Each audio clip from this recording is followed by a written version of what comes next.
Hey there. So my name is Brett Robinson. I'm with First United Methodist, and I'm the operations manager. We wanted to provide you with some information for end-of-life planning. We have a lot of qualified professionals on this webinar who are going to share some basic information with you to help plan out your your end-of-life affairs. We have somebody from the Florida United Methodist Foundation who's going to talk specifically about giving gifts to the First United Endowment Fund. We have Holly Van Hoos, who's going to be speaking about hospice. Ben Wallace is a estate planning attorney. Mark Dunn, a financial advisor. And you'll hear from Frank Johnston. Frank Johnston is our congregational care pastor here and can walk you through some steps on planning your funeral.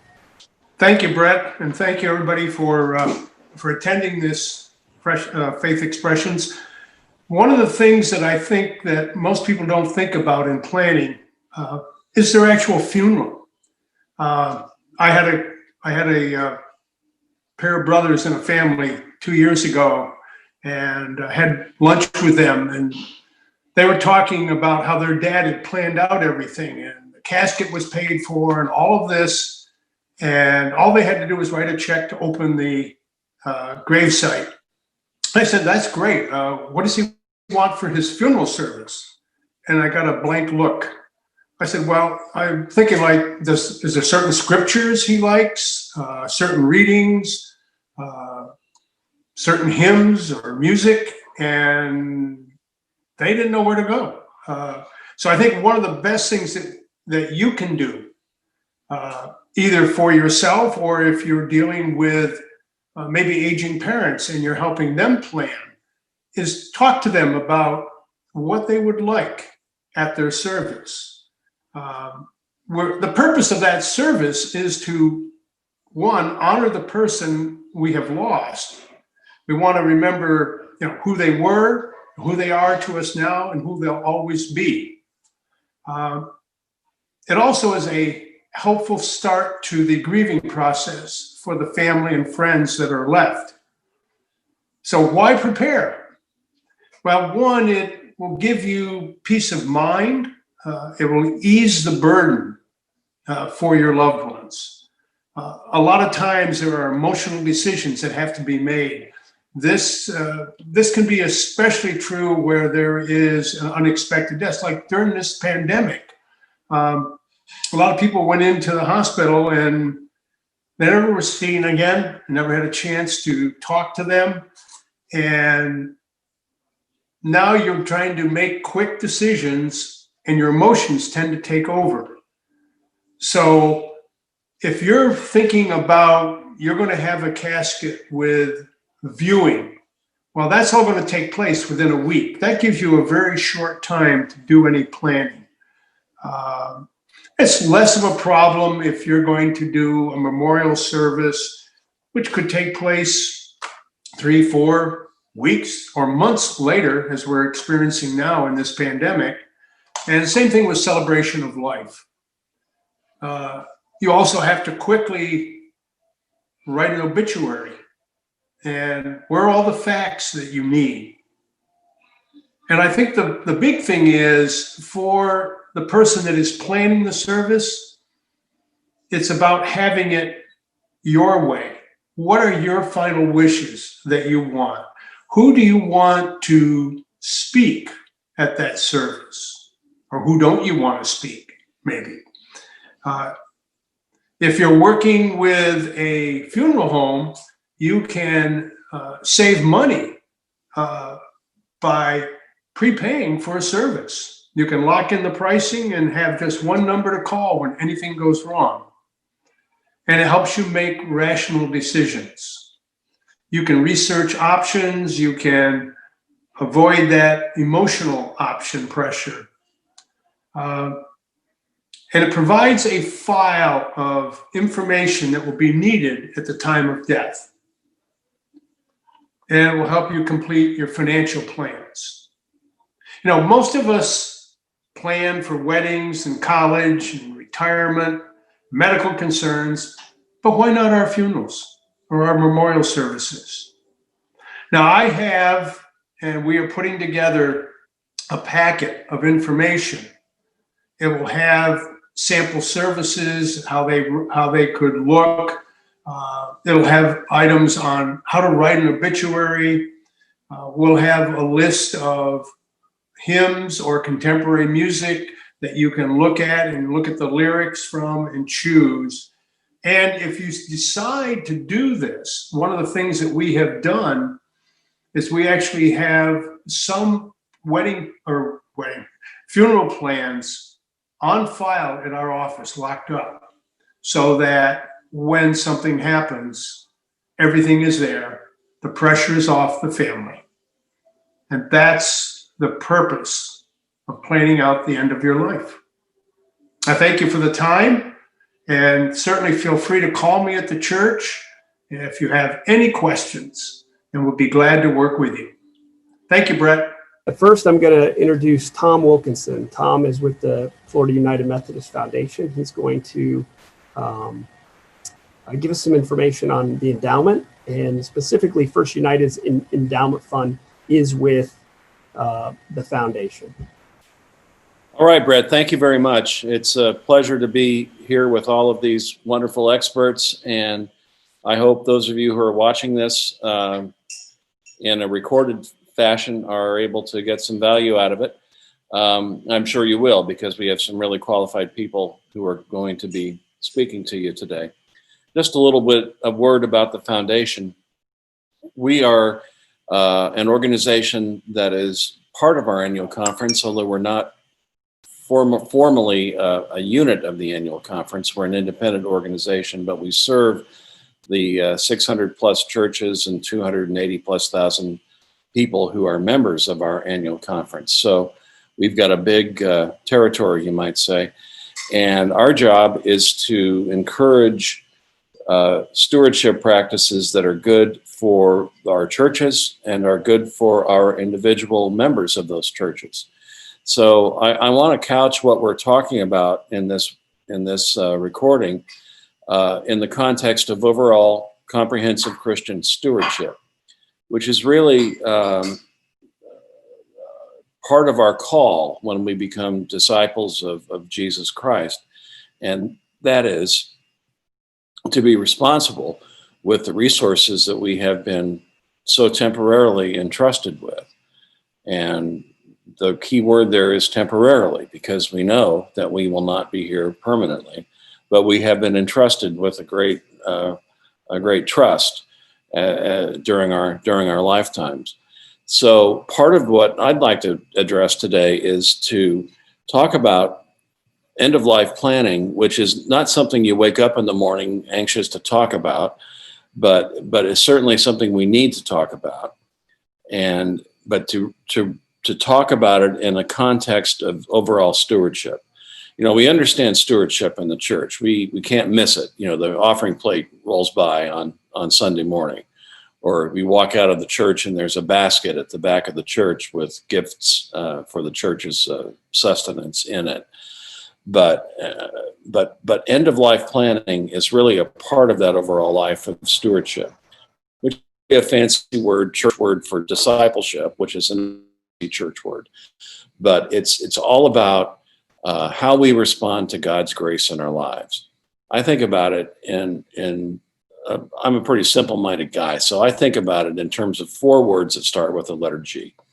And the first one is grace. That's contextually probably the most important context of our United Methodist faith. Gratitude comes next. How could we not be grateful to God for what we have been given?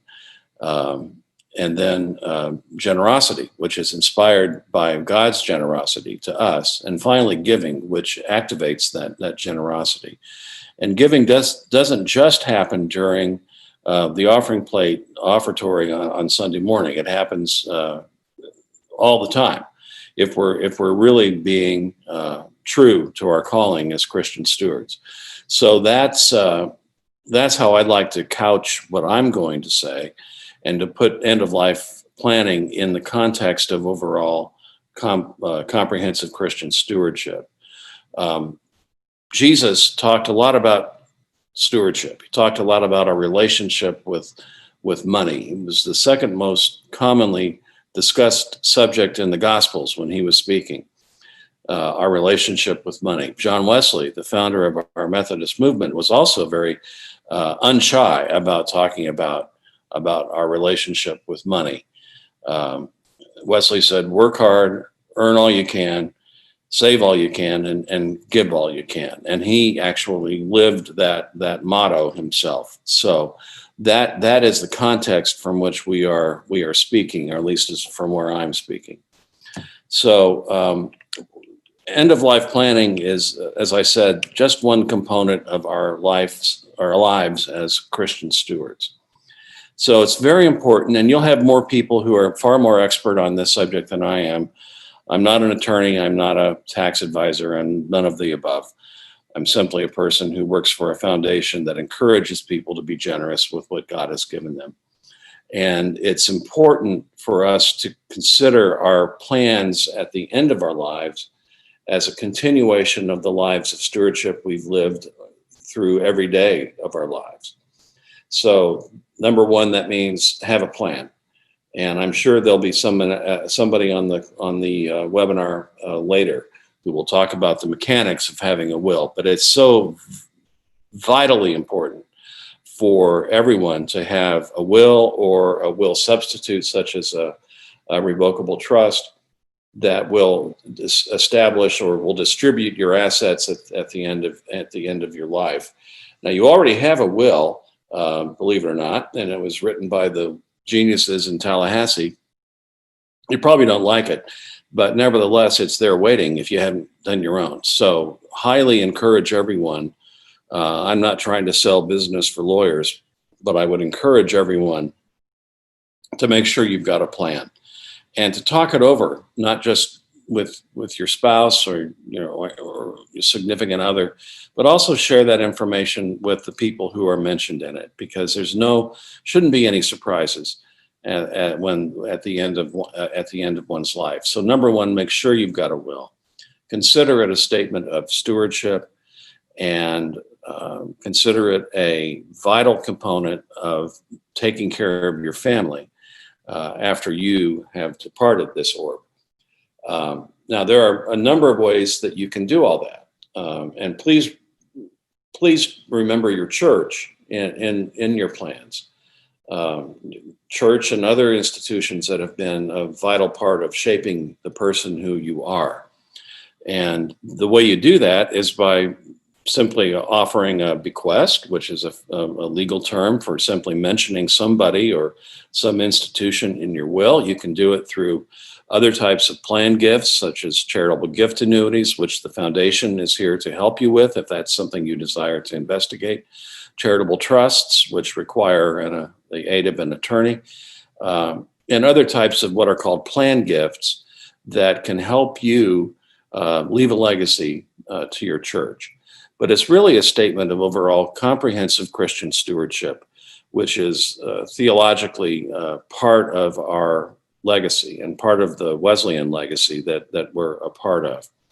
Now, I can talk a little bit about those types of components. Charitable gift annuity, for example, is very simple. You place some money into a gift annuity. You earn an income that's a percentage of the gift that's based on your age. It can be for you or another person and you. And at your death, what's called the remainder will go to your church or some other organization that's qualified charitable organization that you name in your will or you name in the document. So that charitable trusts work in very similar fashion. So there are some creative ways beyond just using a bequest or an outright gift, but there's nothing stopping anybody from just writing a check to your church's endowment fund if you're so inclined to do so. But we would encourage you to consider what all the options are for giving to your church and think of where the greatest needs are. And it may or may not be the endowment fund if you have great needs at a capital campaign, for example, or just operating funds. So think about how you can be a faithful steward of what God has endowed you with. And the church's endowment fund is a fine place to invest your, it's not an investment, but a way to give money to a cause that is obviously near and dear to all of those who are listening to this podcast. So we can go into detail on that, or Brett, I'm happy to hand it off to the people who are subject matter experts. And all I want to do is encourage people from a theological point of view is to consider making these type of gifts in a manner that is consistent with a lifetime of comprehensive stewardship. It's not just the offering plate, but it's what you do with the assets at the end of your life. Thank you, Tom. I appreciate your time and those good insights. And we're going to turn it over to Mark Dunn. Mark is a member of First United and serves on several of our leadership teams, but is also a financial advisor. So he's taken some time out of his day to share some important information with you all. Thank you, Brett. So I'm work for a local firm here in Daytona Beach, and what I want to touch on this evening is really three different areas of charitable donations. The three different areas are qualified charitable distributions, the use of life insurance, and also cash contributions and securities. So the first one is qualified charitable distribution. It's also called a QCD. As I'm sure many of you are aware, once you reach age 70 and a half, you're required to what is called take an RMD, required minimum distribution, from your pre-taxed account, your traditional IRA accounts. And many times the IRA owner does not need the RMD, but of course you're required to take it, and then you're also required to pay tax on that distribution. So there's an opportunity for you, if you do not need that RMD, to do what is called a QCD, again, qualified charitable distribution. You can directly transfer up to $100,000 annually to a QCD. Now, it only can be used on traditional IRAs. It cannot be used for Roth IRAs. The key component to this is that you can have that transferred, that QCD, directly to the charitable organization, in this case, the church. But the key component to that is that it has to be a direct transfer to the organization.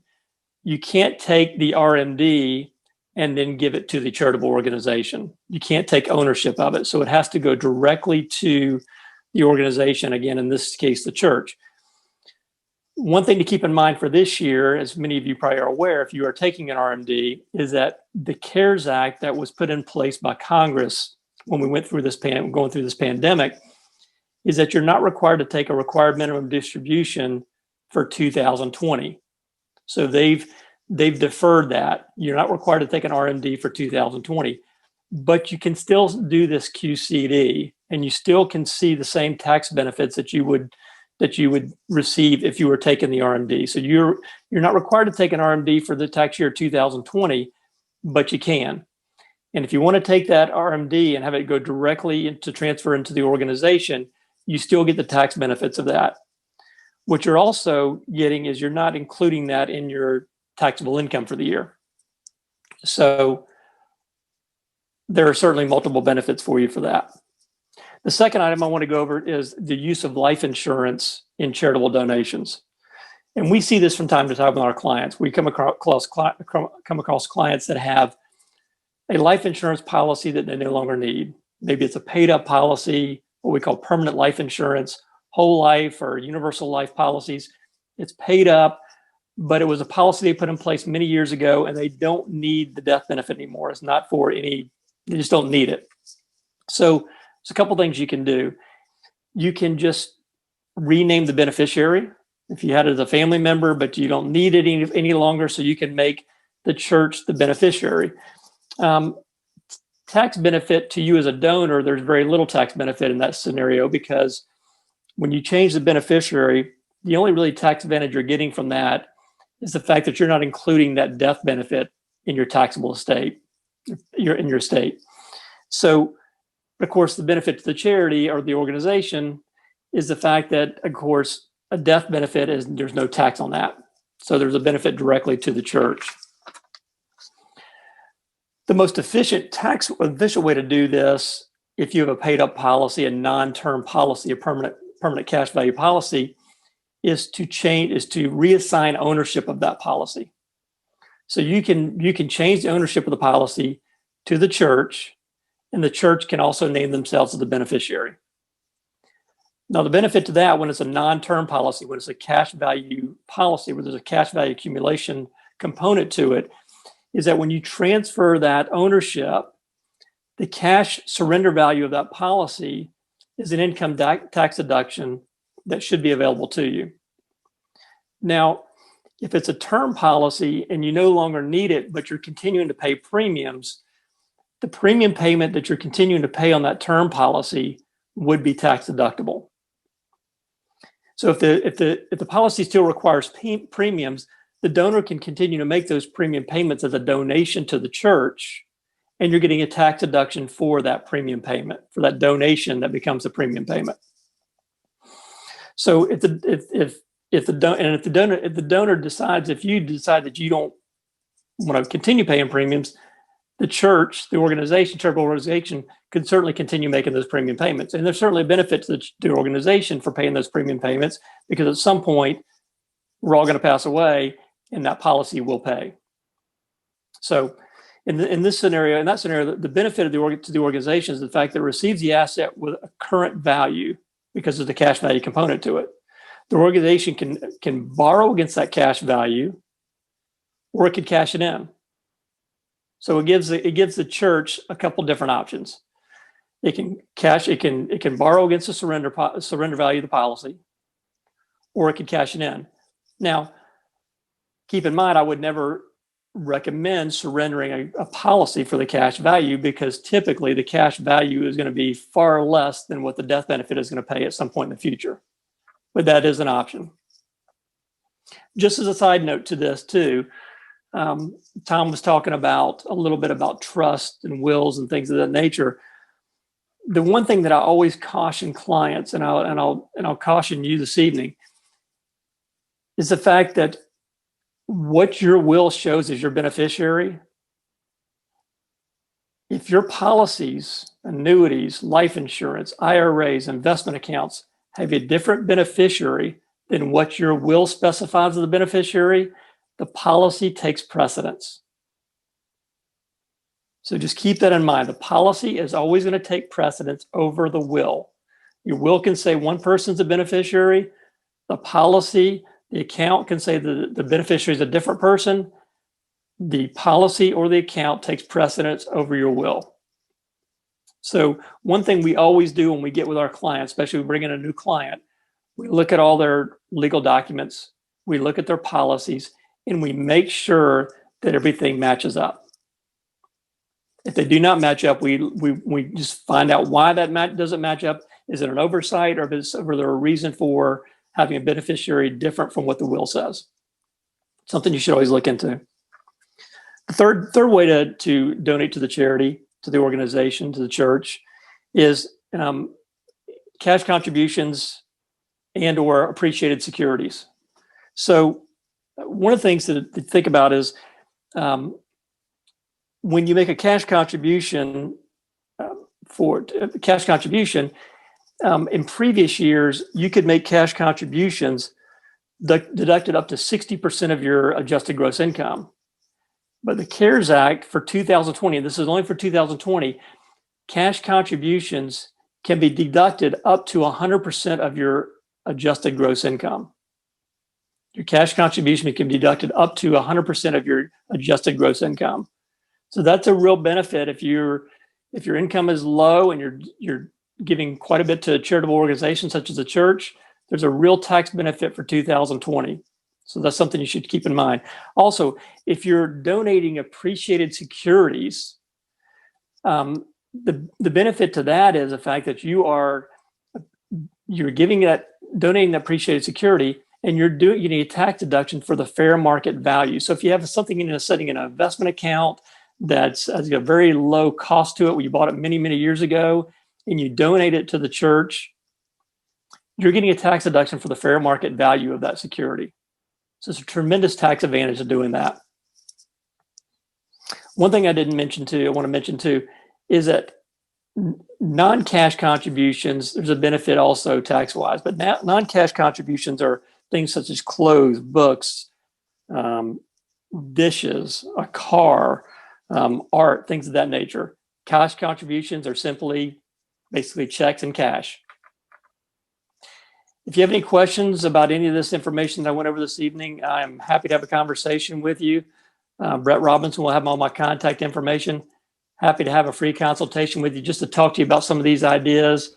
Something that you need to consider. Look at the tax benefits of charitable donations, but also the benefit that the organization, the church, is receiving directly from these donations.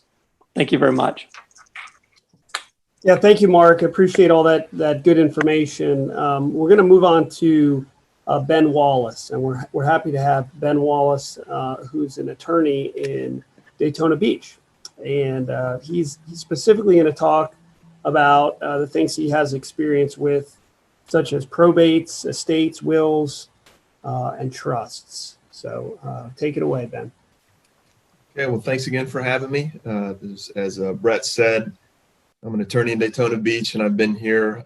Actually, I was born here, and I've been back in town for about 13 years. And it's a small firm. It's me and my dad. We do estate planning, and we also do probate and trust litigation. So we kind of see both sides of it.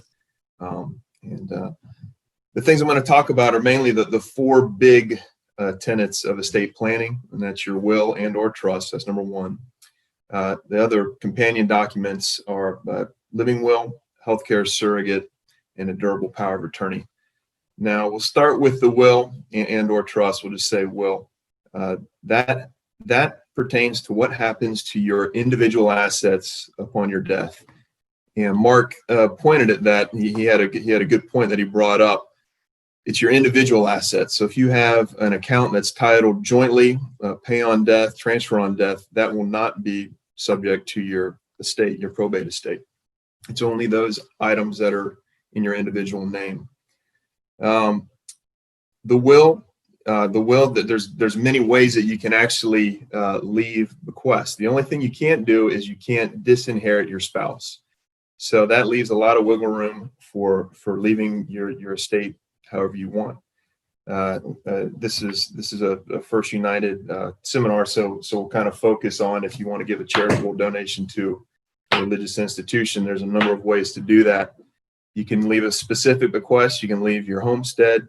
You can leave an actual account, a particular account, or you can leave it more general. You can leave a percentage of your individual estate.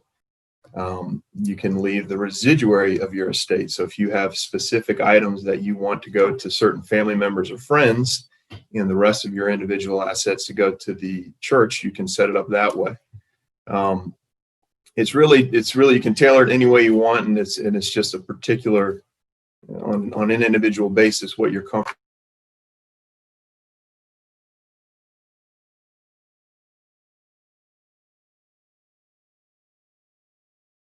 Just muted myself. Can you hear me now? Sorry about that. The key with your will and or your trust is that if it's a revocable trust, you can change your mind, and you can change your bequest as many times as you want during your life. So your will and your trust only come into effect at the time of your death. Of course, there's a lot to talk about as far as a will goes, but I wanted to also talk about, we're here for end of life planning. So I wanted to get into these other three documents because those are just as important, and they provide just as much peace of mind during your life. Our clients have said so, and we agree with that. The first we'll talk about is durable power of attorney. So the durable power of attorney is a very, very powerful document.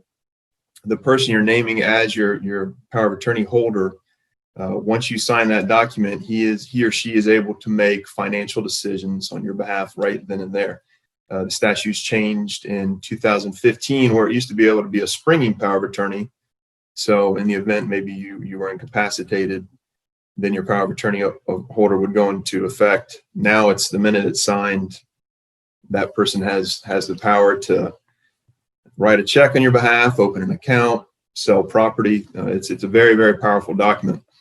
But in that document, it also allows for the power of attorney holder to make incapacity planning if that ever arose. The big draw for that is that if you don't have a power of attorney and you become incapacitated, then you'll need to have a guardianship set up, and that's an actual formal court proceeding monitored by the court. You have to get an actual guardian appointed of your person and a guardian appointed of your property. And it's something that is an ongoing annual procedure. And so that's an ongoing annual cost. The power of attorney allows for you to name someone to make those decisions for you. If you need to go into an assisted living facility, you need to try to qualify for Medicare, the person you're naming as your power of attorney holder has that ability to do that.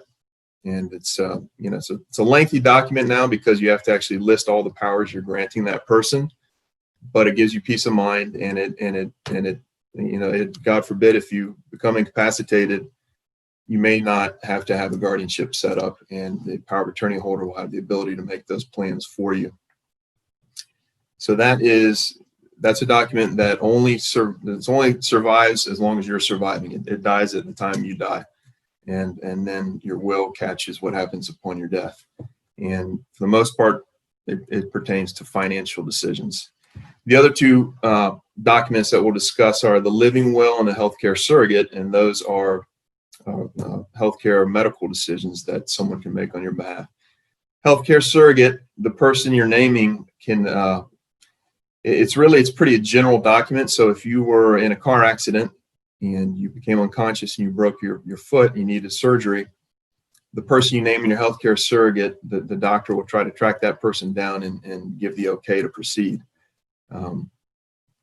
So that it's wide ranging, and it's only a doctor can actually sign off and say, hey, this person can't make their own decisions for whatever reason. We need to contact someone to do that for them. The living will is a very, very specific document. It's really a bad name. It's not a good name for what the document is. It has nothing to do with your actual will, and it too only survives as long as you're alive. What that does is it pertains to if you were to become terminal. Legislature has changed too, so now it's not only if you're terminal, it's also if you have you can have your living will apply to if you're terminal, if you have an end stage condition, or if you're in a persistent vegetative state.